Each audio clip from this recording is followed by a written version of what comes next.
เจริญสุขเจริญธรรมญาติโยมสาธุชนคนดีทุกคนทุกท่านวันนี้พามาที่นี่อีกแล้วบ้านลูกชายน้องเจ้าขุนศูนย์ฝึกอาชีพชมรมคนพิการอำเภอวังเหนือมาพบกับน้องเจ้าขุนและแม่ปราณีวัฒนาสวัสดิ์วันนี้น้องขุนทำบุญอีกแล้วถวายโค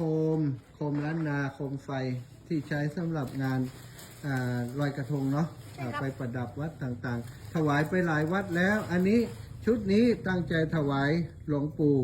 พระครูปฏิภาณธรรมทินม่อนจอมพอดอยจอมพอ90ลูกโอ้สุดยอดเลยน้องเจ้าคุณพูดอะไรหน่อยบอกแฟนคลับว่าที่ซื้อโคมจากน้องเจ้าขุนเนาะได้ไปช่วยวัดต่างๆใช่นี่คุณเอาโคมนะครับผมไปถวายวัดต่างๆนะครับผมวันนี้จะไปถวายวัดของม่อนจอมพอนะครับ90 ไป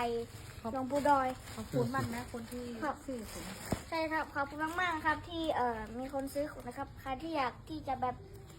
ช่วยเหลือนะครับก็อาจจะ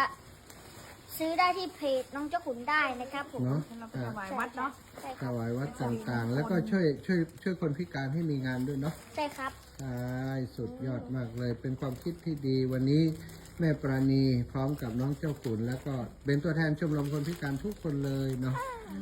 ที่จะมอบไปวัดต่างๆอันนี้ไปวัดบรรพตสถิตวัดบรรพตสถิตไปเยอะแล้วนะเนี่ยนี่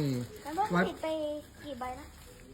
วันนั้นนับไม่ถ้วนแล้วเนาะเดี๋ยวไปอีกเดี๋ยวมีอีกวัดสมณะอีกสมณะวัด อีกอะไรอีกนะวัดกิวนะวัดบ้านกิววัดบ้านกิ